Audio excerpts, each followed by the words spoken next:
Quixadá, 3 de abril de 1976. O agricultor Luiz Barroso Fernandes foi abduzido, sequestrado por um disco voador. Por volta das 6 da manhã, ele ia de carroça para a fazenda onde trabalhava. Foi quando, de repente, avistou um objeto no céu. Ele ouviu um barulho como se fosse um enxame de abelhas. Aí ele olhou para os lados, um lado para o outro, e não viu nada. Continuou andando, mas lá na frente, um objeto que ele classificou como um pneu de trator muito grande ou uma tartaruga. Passou por cima da charrete que ele ia dirigindo e parou na frente. Abriu uma portinhola nessa bola de luz, que depois, ao esfriar, ele viu que era uma nave. Abriu a portinhola, saíram 2 ufonautas. Eles jogaram uma espécie de raio de luz sobre Barroso e o levaram para dentro da nave. Devolvido 2 horas mais tarde, o agricultor apresentava estranhos sintomas, como tontura, náuseas, tremores por todo o corpo e uma intensa dor de cabeça. Barroso não conseguiu mais se livrar dos problemas de saúde que só pioravam. Ele começou a regredir mentalmente, perdeu a coordenação motora e passou a ter uma vida vegetativa até morrer. Começou a chegar gente fora. Tomara que eu publiquei na revista ou da Inglaterra, e aí divulgou-se e muita gente veio para cá. Na Argentina, Peru, Estados Unidos, Inglaterra, Japão, todos eles vieram aqui e saíram sem uma explicação. Outro caso ufológico fantástico aconteceu em 1998. Manuel de Queiroz estava participando de uma festa de aniversário em um sítio na Serra de Pacuti. Por volta das 8 da manhã, ele desapareceu inexplicavelmente. Reapareceu 4 horas depois, sem lembrar o que tinha acontecido e com um corpo cheio de estranhas cicatrizes. Ao voltar, a gente fez hipnose nele e ele conta o seguinte, que ao caminhar, tá certo? Numa vereda, que ele chama vereda, que é um caminhozinho, né, de terra e mato, aí ele disse com a luz, primeiro ele escutou uma explosão, tipo transformador, pum! Quando ele se deu conta, aí uma forte luz em cima dele, e ele disse que foi sugado por essa luz, ele subiu nessa luz. Manuel foi parar dentro de um disco voador em uma sala arredondada semelhante a um laboratório de hospital. Estava paralisado, deitado em uma maca e sobre seu corpo um aparelho emitia vários raios que o percorriam de uma ponta a outra. Existiam como se fossem 2 ou 3 pessoas, que ele chamou pessoas, né? Só que essas pessoas eram pequenas, entendendo? Cabeça um pouco grande, mais magras, meio pálidas.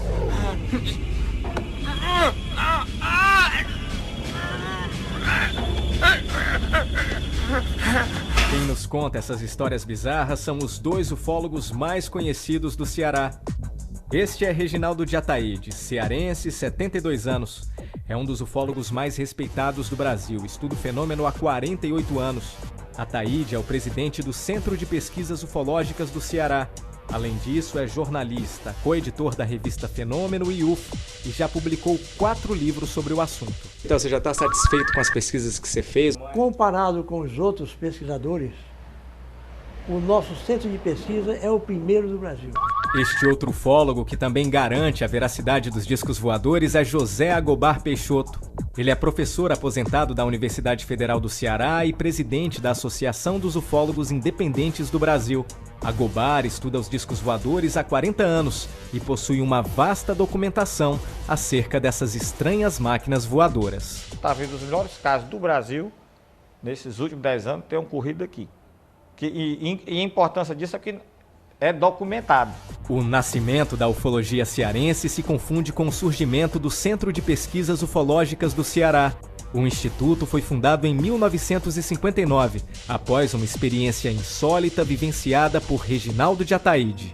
Na quinta-feira, que antecedeu a Semana Santa de 1959, Ataíde e mais 2 amigos viajavam do Crato à Fortaleza.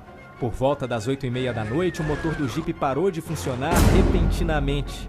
Ao saírem do carro, eles avistaram poucos metros acima uma estranha máquina voadora que envolvia o automóvel em um círculo de luz. Aí eu olhei para cima e vi um objeto parecido com uma bacia, bacia de aproximadamente 3 a 5 metros. Não dá para a gente saber o tamanho mais ou menos, porque é emocionante. Você fica... E então olhei e disse, ô Zé de Souza, senhor Anísio, olhe para cima. Aí eles olharam, aí ficaram boquiabertos. O senhor Anísio estava fumando um cigarro e comia o cigarro.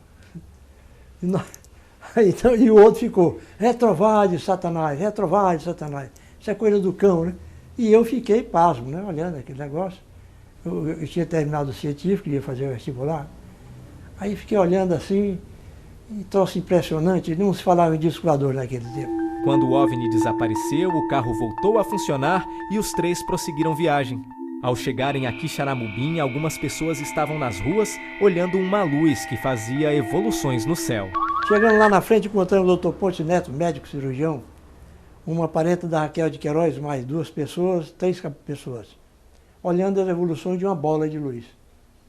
Então nós atribuímos aquele objeto àquela bola de luz que estava fazendo a acrobacia lá em cima, né? E ficamos que é isso, que não é, coisa e tal. O Ponte Neto, rapaz, isso não é da Terra, não tem nada na Terra que faça isso. E eu também acho. Logo depois do contato, Ataíde fundou o CPU, considerado um dos maiores arquivos do Brasil sobre o fenômeno UFO.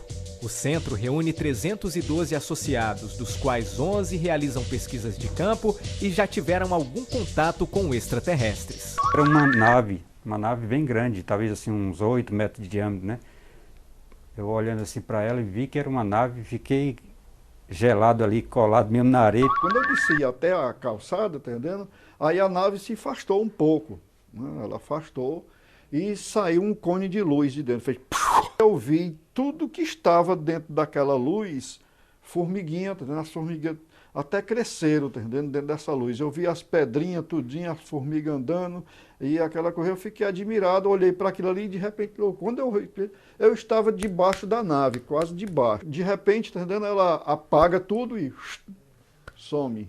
Além dessas histórias de outro mundo, o Centro de Pesquisas Ufológicas do Ceará conta com um pequeno museu e eu vou mostrar para você agora as coisas que a gente encontra aqui dentro. Aqui do meu lado, a gente tem uma luneta, um equipamento básico para qualquer ufólogo ou para qualquer pessoa que gosta de observar o céu. Aqui a gente tem uma imensa biblioteca, são cerca de 750 livros só sobre ufologia, são livros vindos do Brasil e de várias partes do mundo. Aqui atrás, alguns objetos de decoração, alguns equipamentos do pessoal do CPU. Desse lado, a gente tem uma imensa quantidade de vídeos, são filmes, na maioria documentários, sobre discos voadores, sobre ufologia, tem revistas específicas também sobre o assunto, e aqui na frente, um vasto material de documentos e material de pesquisa, fotos, são centenas de fotos que o pessoal do CPU também bate. Desse lado aqui, são as coisas mais interessantes aqui de dentro, pelo menos na minha opinião. São vários objetos retirados de cenas onde foram registrados pousos de aeronaves extraterrestres. Tem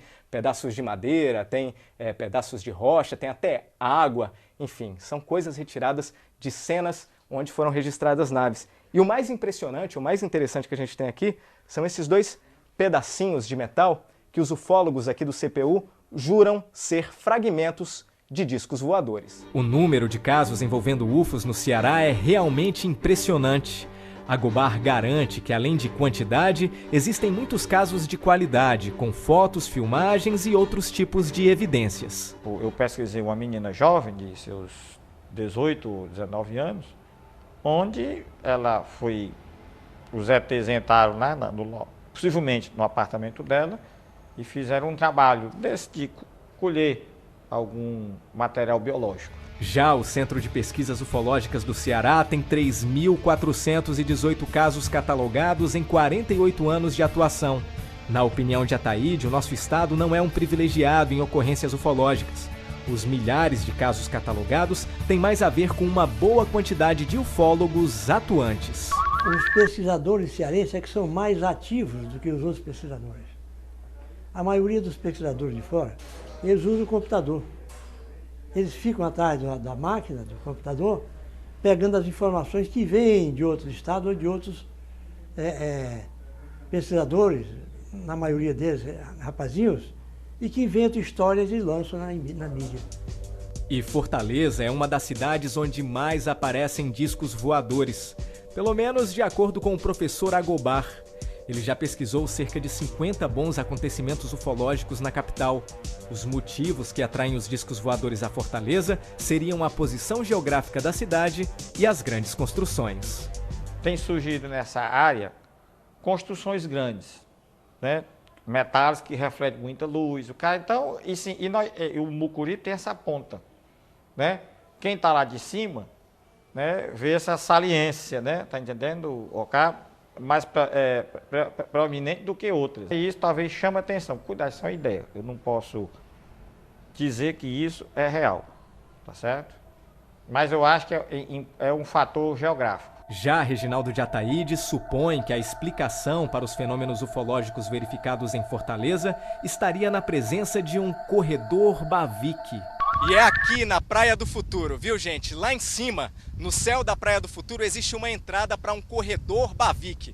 Daqui de baixo não dá para ver nada e você aí na sua casa deve estar se perguntando que diabo é um corredor Bavick. Eu vou explicar para você. De acordo com os ufólogos, esses corredores são uma espécie de via aérea ufológica, ou seja, são os lugares por onde as naves extraterrestres passam aqui na Terra. Eu vou conversar sobre isso com o Reginaldo de Ataíde. Ataíde, me diz uma coisa.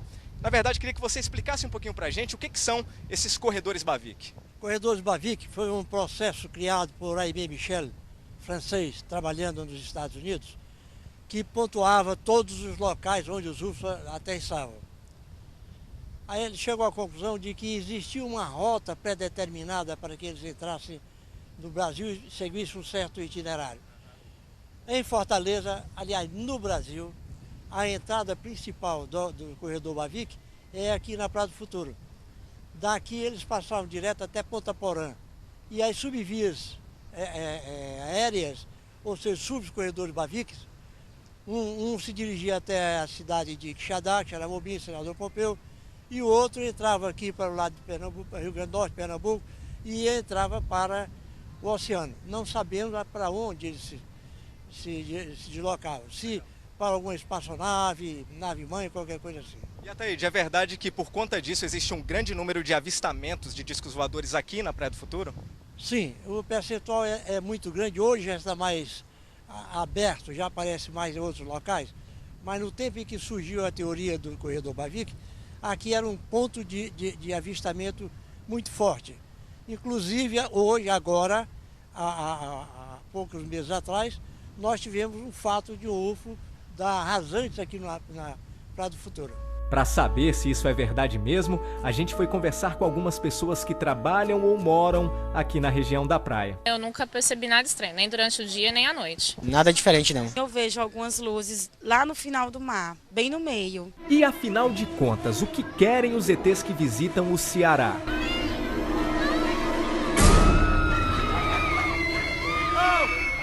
Experiência científica seria um motivo principal das viagens dos ufonautas. Seres humanos, animais, plantas e minérios são objetos de estudo dos extraterrestres.